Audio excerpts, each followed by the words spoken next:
She stood outside the glass doors. Not inside. In the snow. Her shoes were worn through at the soles. Her coat was thin. The kind of coat that had never been designed for a Canadian winter. Her fingers were rough from years of factory work. Years of scrubbing floors in buildings she would never be allowed to own. Years of folding herself small so that one man could stand tall. And in her trembling hand, she held a letter. Not a new letter. An old one. Dated 13 years ago. The ink had faded. The paper had been folded and unfolded so many times that the creases had become soft, almost like cloth. She had read it thousands of times. In darkness. In exhaustion. On nights when she had nothing left to eat and nothing left to believe in except those words. Inside the hall, cameras flashed. Families screamed with joy. A brass band played something triumphant and proud. And through the glass, she watched the man she had destroyed herself to build walk across that stage in his black graduation gown, shake the dean's hand, and smile the smile of someone who had everything. She did not go inside. Because he had told her not to come. But she had come anyway. Because 13 years of sacrifice deserves at least one witness. The narrator leans in slowly. A woman sold her dead father's land. She worked 3 jobs. She starved herself through rainy seasons and dry ones. She borrowed money from people who threatened her life when she could not pay it back. She gave up her youth, her health, her dignity, and her future. All of it, just to make one man a doctor in Canada. And on the day he finally graduated, he looked her in the eyes and did something so cold, so breathtakingly cruel, that the people who witnessed it still whisper about it to this day. This is the story of Amara. And this is the story of what sacrifice costs when it is given to the wrong person.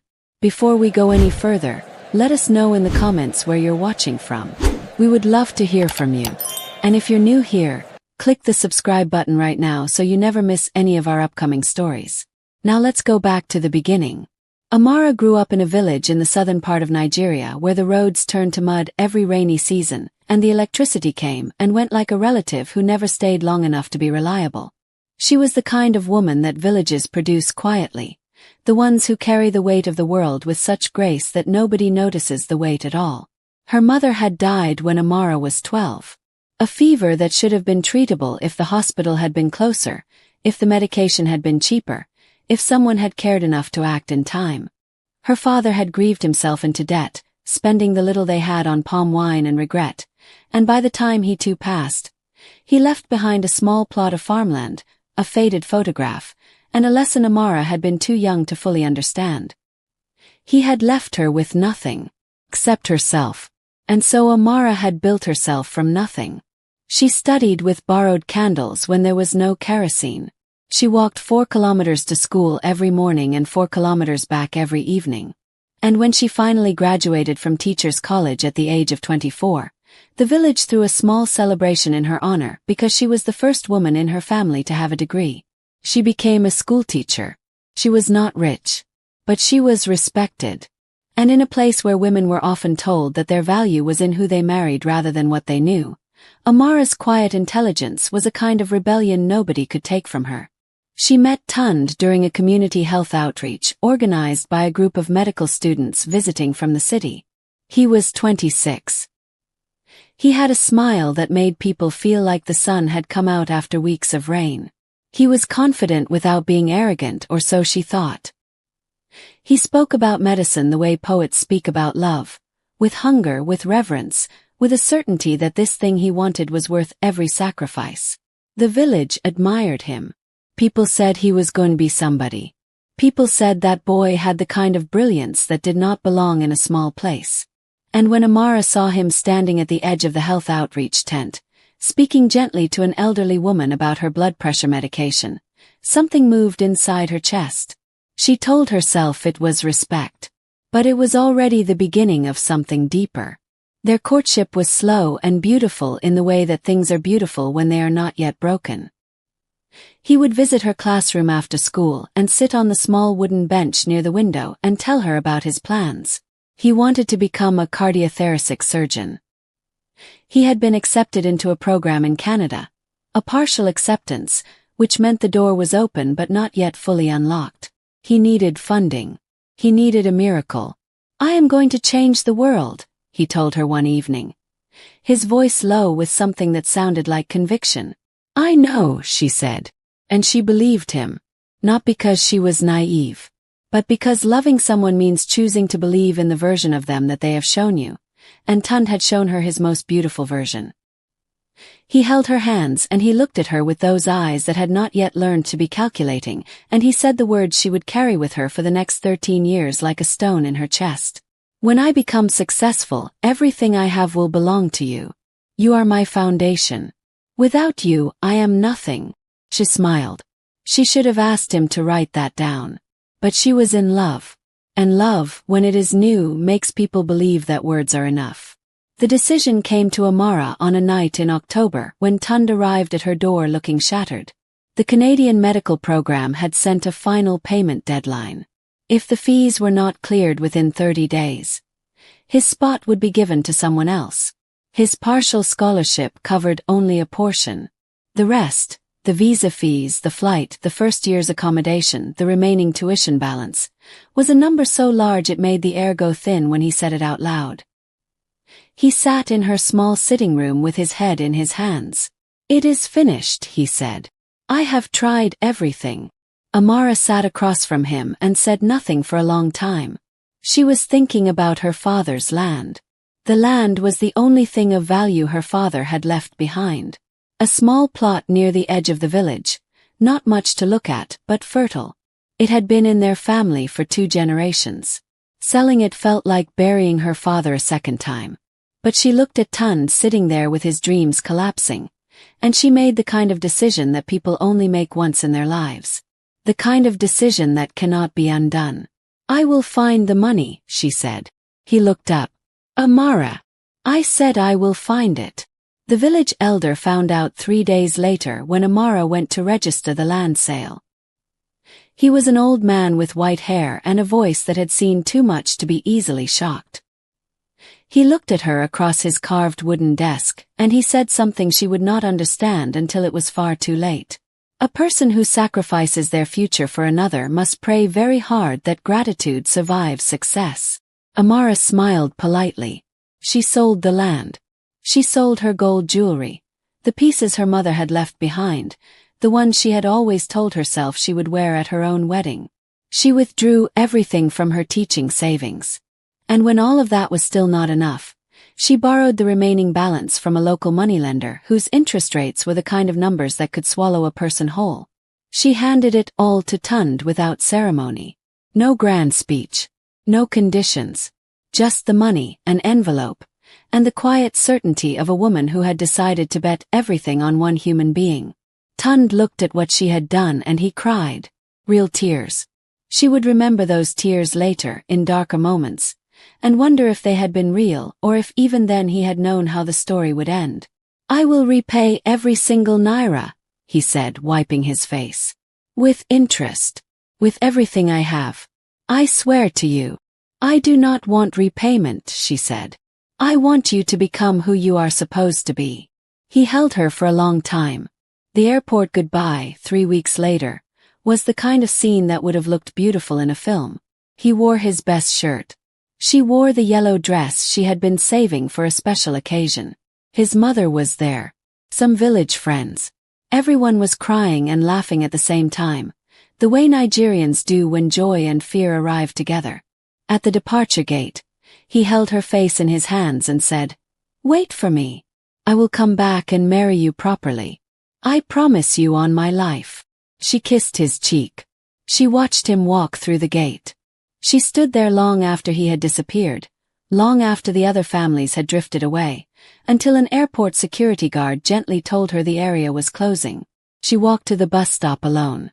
She cried the whole way home, but they were hopeful tears, because she believed, with everything in her, that the story was just beginning.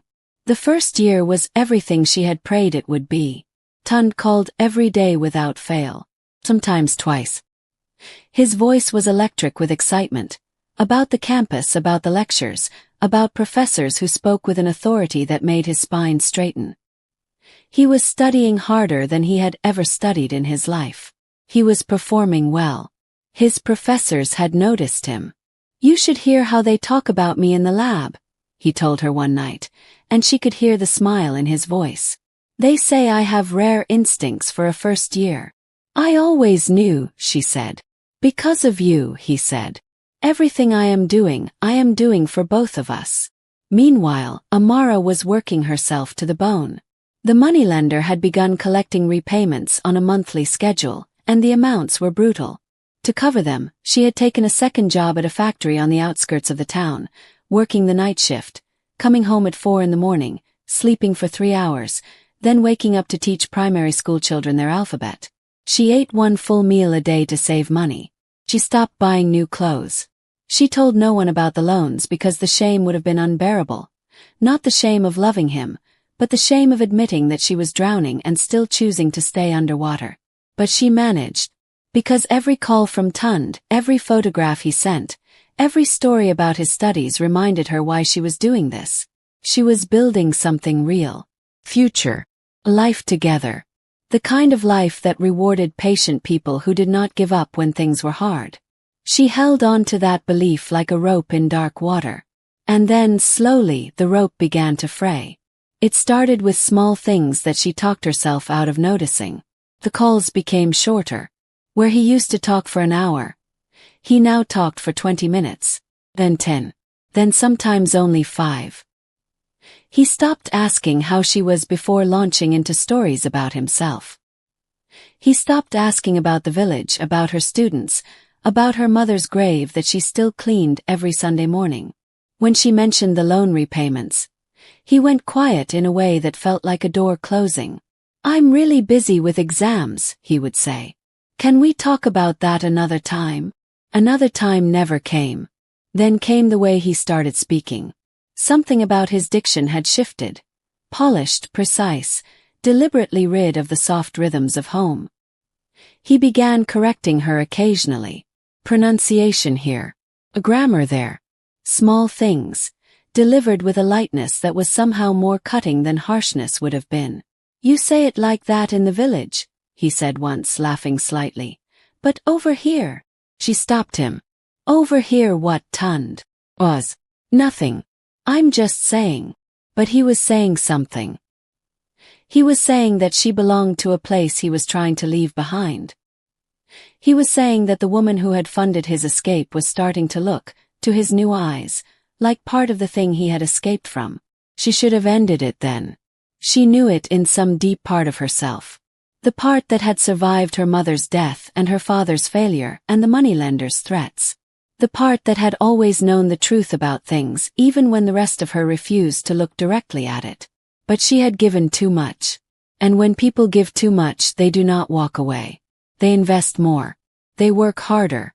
They tell themselves that the return is still coming because the alternative, that it will never come, is simply too large a truth to hold.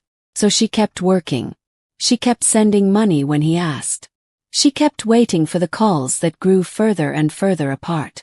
And she started to notice that in his stories about his life in Canada, her name had quietly disappeared. He talked about his study group, his friends, a professor who had taken him under his wing. He mentioned parties and dinners and a social world that was expanding rapidly. But when she asked, "Who were you with?" the answers became vague in a way that careful people make vague when they are protecting something. Then came the night that changed everything. She had called 3 times with no answer. This was unusual. Even in his distant phase, he had always picked up eventually. By the 4th call, her heart was beating in a way she did not like. The phone rang 4 times and then someone picked up. Not Tund. Woman. Silence. Then the sound of music in the background. Laughter. Ice in glasses. The woman said, "Hello. Hello." In a voice that was light and comfortable, the voice of someone who was entirely at home wherever she was. Amara's throat closed. She did not speak. She ended the call. She sat on the edge of her bed in her small room with its single bulb and its peeling paint and the photograph of her and Tund at the airport tacked to the wall above the door. And she sat there for a long time without moving. Because in that moment, the fear she had been burying for 2 years finally clawed its way to the surface. And no amount of hope was heavy enough to push it back down. She called him the next morning. He answered on the second ring, casual, almost cheerful. Hey, I saw your missed calls.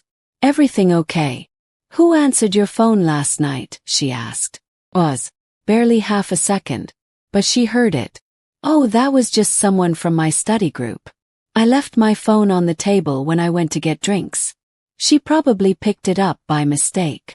She sounded very comfortable. Amara. His voice dropped slightly. You're reading too much into nothing. I'm tired. I have a practical exam in 3 days. Can we not do this right now? She wanted to press. Every instinct she had was screaming at her to press. But she let it go.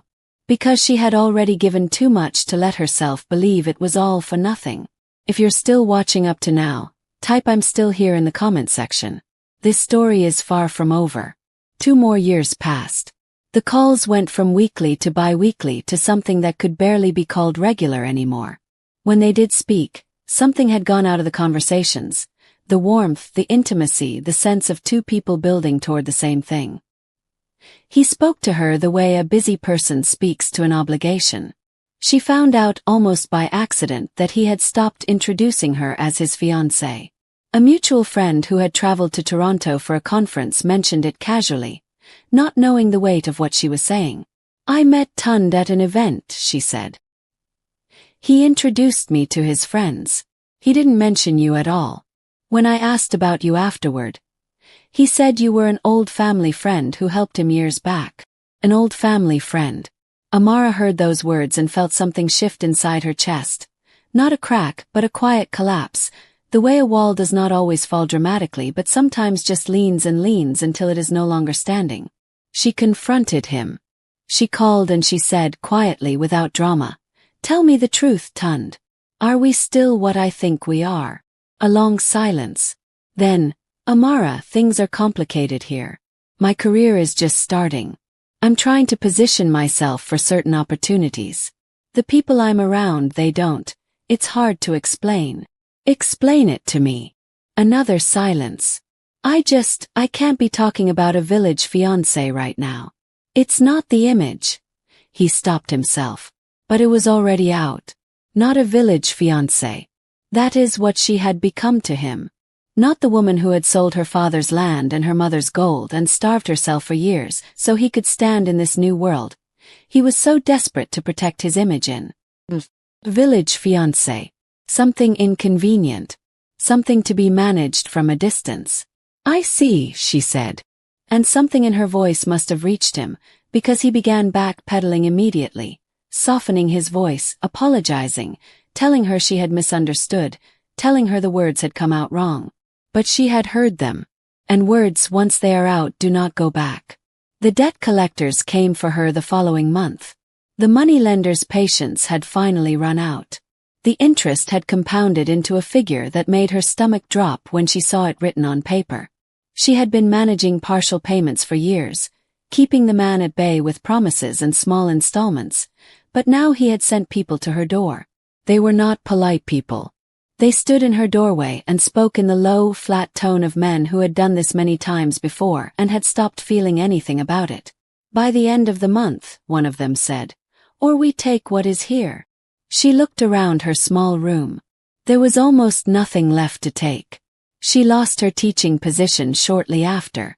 The school had restructured and her post had been cut. She had used up all the goodwill she had built over 6 years. Without a salary, without savings, with debt pressing down on her from every direction, she was running out of road. Her friends, the few she had left, looked at her with a mixture of pity and something worse than pity. The quiet vindication of people who had warned her and been ignored. A woman she had grown up with said to her face, You financed another woman's husband, Amara. And you have been sleeping in the bed you made. She said nothing. She had no energy left for arguments. She only had energy for surviving.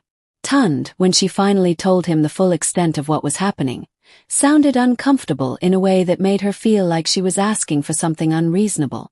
I'm still in training, he said. I don't have money like that. I'm a student. You are a student because of me, she said. Silence. I know that, he said. And I appreciate it. But I can't solve everything at once. She had remembered, in that moment, something she had done in the very beginning, something she had almost forgotten about until that conversation. Years ago, in the days before he left, when they had sat together at a lawyer friend's small office and Tund had signed a document. A simple written promise that he would repay every investment she had made in his education upon the completion of his degree. It had been the lawyer friend's idea. She had been embarrassed by it at the time. It had felt like distrust, and she had not wanted to start their future with distrust. But she had kept the document. She had kept every bank transfer receipt too. Every Western Union slip. Every mobile money transaction record going back to the very first transfer she had made from the proceeds of her father's land. She had not kept them because she planned to use them. She had kept them the way some people keep old letters. Not for proof, but for memory. But memory, she was learning, had a way of becoming evidence. The graduation invitation arrived in her email on a Tuesday morning. She had not expected it. It was a formal university notification, the kind sent automatically to registered emergency contacts and family members. Tund had never removed her from his records. She stared at the email for a long time. Her first feeling was something she could not name exactly. Not quite joy, not quite grief. Something in between. The feeling of arriving at the end of a very long road and not being sure whether what was waiting there was an answer or another question. She called him. He picked up on the third ring. Tund, she said. I received the graduation notification. Beep. Oh. His voice was careful. Yeah. The ceremony is next month. I want to come. Silence. Longer this time. Amara. I want to come, Tund. I was there at the beginning. I want to be there at the end. Another silence. Then quietly. I don't think that's a good idea. Why not? He hesitated. She heard something in the background, a television maybe. Or another voice. It's complicated, he said. There are people here, important people, and I'm in a sensitive time in my career, and I don't want any drama. Drama. That is what she had become. Potential source of drama. She said very quietly. I am not drama, Tund. I am the reason you have a career to be sensitive about. He said nothing. I am coming, she said. You do not have to acknowledge me. But I am coming. She ended the call before he could respond. Then she spent 2 weeks doing what she had become expert at doing, finding money from places that had almost no money left. She borrowed from a cousin. She sold the last piece of furniture she owned that had any value. She applied for a visitor visa with documentation she had been quietly gathering for months without fully knowing why. The visa was approved. She bought the cheapest flight she could find. And 3 weeks later, Amara stepped off a plane in Toronto for the first time in her life. The cold hit her like a wall. She had read about Canadian winters. She had watched videos. But nothing had prepared her for the physical reality of air that turned her breath to smoke and made her bones feel like glass. She had packed her warmest things, but her warmest things were Nigerian warmth. And Nigerian warmth was not built for this. She stood outside the arrivals hall with her worn-out suitcase and looked at the gray sky and the flat, wide, impossibly organized roads, and felt, for a brief moment, the full distance between where she had come from and where she was standing. She did not have his address. She only had the name of the university and the date. She found a cheap hostel online and took a bus there, sitting at the window as the city moved past her in gray and brown and white. It was nothing like she had imagined. It was enormous and quiet in a way that felt slightly lonely, the way very ordered places can feel when you are used to the beautiful chaos of home. She laid on the narrow hostel bed that night and held the old letter to her chest. Tomorrow. She arrived at the university 2 hours before the ceremony. She stood outside the main entrance and watched the families arrive. Mothers in bright coats, fathers with phones raised to record everything, siblings shouting and waving at graduates in their black robes. The joy on those faces was physical. It moved through the air like warmth. She watched and she remembered. She remembered the day she had handed Tund the envelope of money and watched him count it with shaking hands. She remembered the airport. She remembered his voice on the phone during that first year when everything still felt like a promise. She walked around the building and found a side entrance near a courtyard and stood there, half sheltered from the wind, watching through the tall glass windows as the ceremony began inside. And then she saw him. He walked across the stage with his chin up and his shoulders back, and that particular kind of confidence that belongs to people who have learned to wear success like clothing. He shook the dean's hand. He held his diploma. He smiled. The hall erupted. Amara did not make a sound. But her hands were shaking. Because standing just inside the main doors, cheering loudest of all, was a woman she did not recognize. Beautiful, polished, wearing a coat that cost more than 6 months of what Amara had earned in her best years. And on her left hand, catching the light as she clapped, was a ring. An engagement ring. Amara looked at that ring for a long moment. Then she looked at the old letter in her hand. Then she walked to the front entrance. She found him in the courtyard after the ceremony, surrounded by people. She walked toward him slowly. He saw her from 5 meters away. His face did something complicated in the space of a single second. Recognition, shock, then, unmistakably, the cold calculation of a man rapidly assessing a threat. He excused himself from the group and came toward her, and his voice, when he reached her, was low and controlled and had the particular quality of someone trying very hard not to let the temperature of what they were feeling come through. "What are you doing here?" he said. "You know why I'm here," she said. "I told you not to come. And I told you I was coming." He glanced back at the group. At Vanessa, who was watching with a polite, curious smile that did not yet know it had reason to be otherwise. "Amara." His voice dropped further. "I am begging you. This is not the time or the place. I will call you. We will sort everything out. But right now I need you to." "To what?" she said. "To disappear. Again. To be reasonable." She almost laughed. "Reasonable," she repeated. Just then, a colleague of his appeared at his shoulder. A tall man with a camera, cheerful and oblivious. "Tund, come on, we're doing the group photo." "Who's this?" And Tund turned to his colleague and said the words. Clear. Deliberate. Without flinching. "This is a distant relative. She helped me out years ago. We're just catching up." The colleague smiled pleasantly and walked off. Amara stood completely still. A distant relative. Not his fiancée. Not the woman who had sold her father's land. Not the woman who had worked night shifts for years to keep him in school. Not the woman who had eaten 1 meal a day to make sure his tuition was paid. Someone who helped me out years ago. The silence between them lasted exactly 4 seconds. Then she said very quietly, "Is this who you became, Tund?" He did not answer. "Look at me," she said. "Look me in the eyes and tell me that everything I did meant nothing to you." He looked at her. And she saw it clearly, for the first time, without the blurring of hope or love or the need to believe she had not wasted herself on nothing. He was ashamed. Not ashamed of what he had done. Ashamed of her. Of where she came from. Of the worn coat and the tired shoes and the worn hands and the fact that she was standing here at all, existing in this beautiful new life he had constructed so carefully, like something untidy that had blown in through a window he had forgotten to close. "I have built something here," he said. "I have worked for this. Everything you see." "I see it," she said. "I helped build it. And you know it."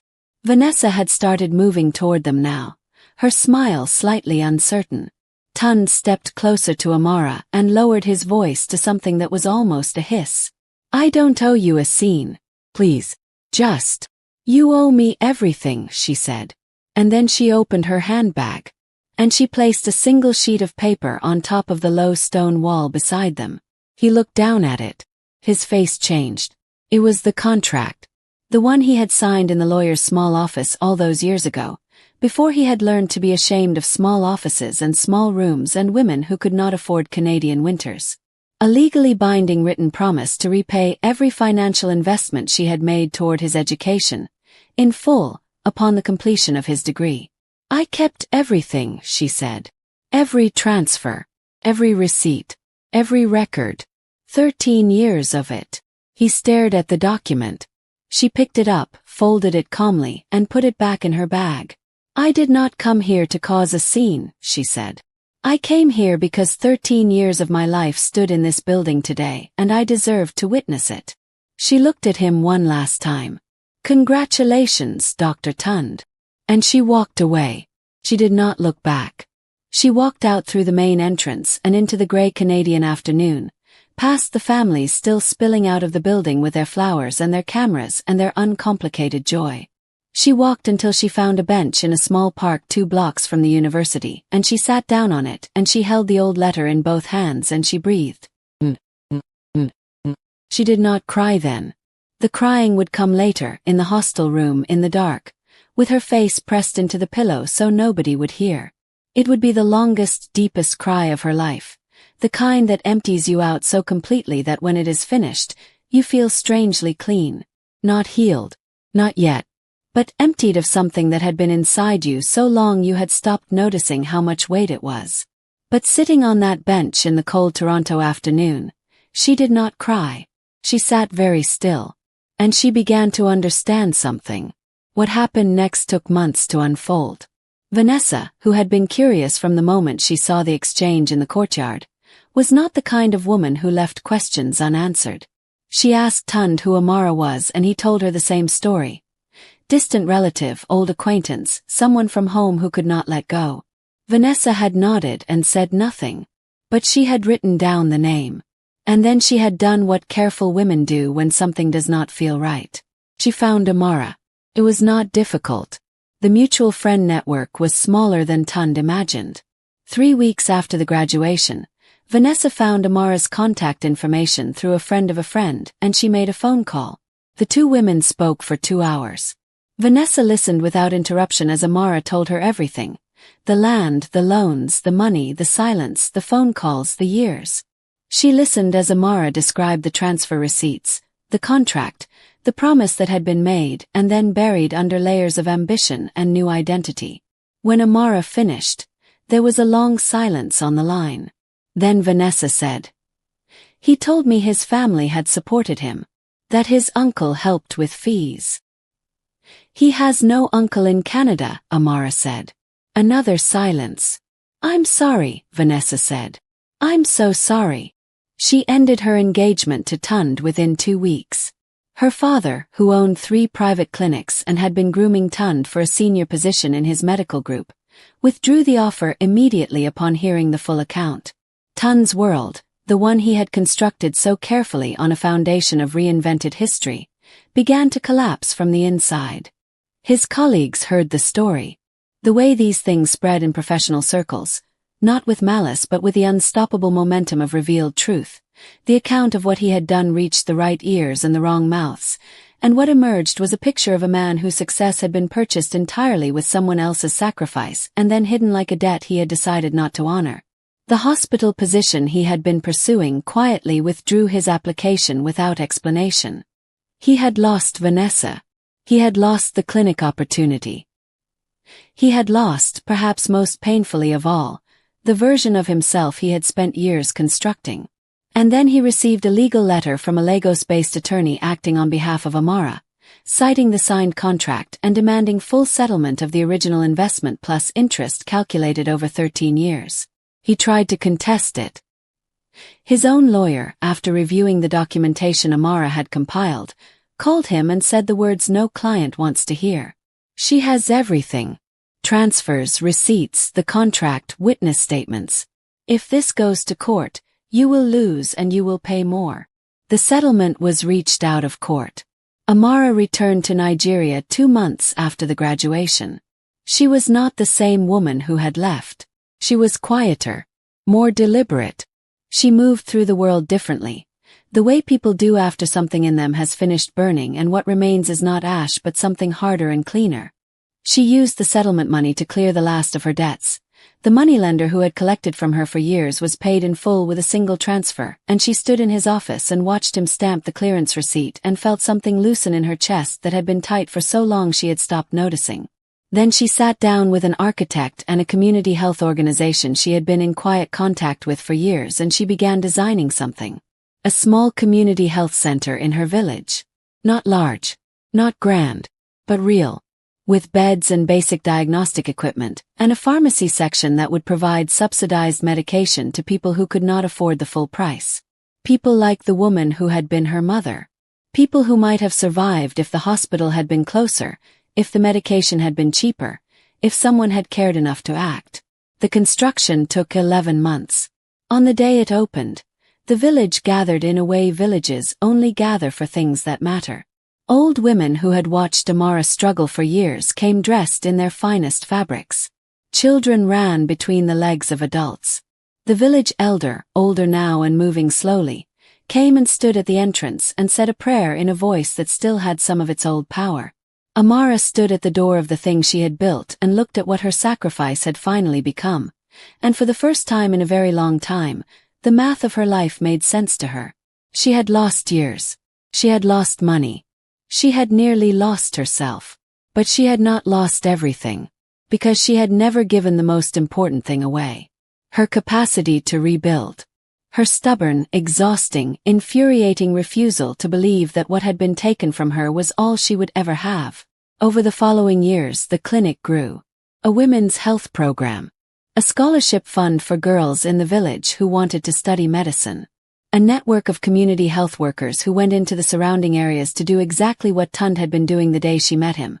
Talking to people about their health, about their bodies, about the things that could be treated if only someone showed up in time. People began calling her Mama Doctor. Not because she was a doctor, but because she had built the thing that doctors needed to do their work. Tund came back to Nigeria 4 years later. He came back the way men come back after their carefully constructed new selves have not survived. Quietly, without announcement, older in a way that had nothing to do with age. He did not contact Amara directly. But he heard about the clinic. He heard about the scholarship program. He heard people in the village say her name with a particular tone that communities reserve for people who have given them something permanent.